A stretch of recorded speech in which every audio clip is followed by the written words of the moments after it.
இலங்கையில் வரியை பெற வேண்டுமாயின் அனைவரும் மதுபானம் அருந்த வேண்டும் என பதுளை மாவட்ட நாடாளுமன்ற உறுப்பினர் சாமர சம்பத் தெரிவித்துள்ளார்.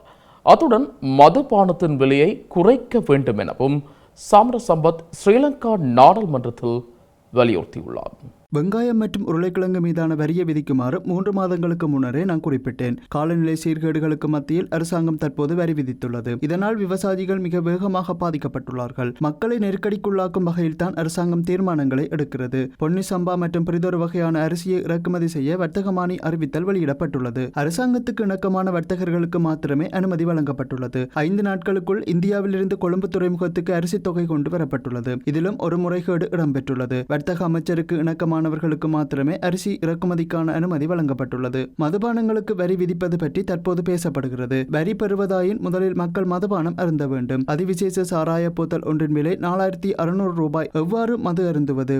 ஆகவே வரியை பெற வேண்டுமாயின் அனைவரும் மதுபானம் அருந்த வேண்டும். மதுபான போத்தல் ஒன்றின் விலையை 2500 ரூபாவாக குறைக்குமாறு நான் கடந்த அரசாங்கத்திலும் யோசனை முன்வைத்தேன். ஆனால் ஏதும் நடக்கவில்லை. இன்று கிராமங்களில் கசிப்பு உற்பத்தி தீவிரமடைந்துள்ளது. ஆகவே மதுபானங்களின் விலைகளை குறையுங்கள்.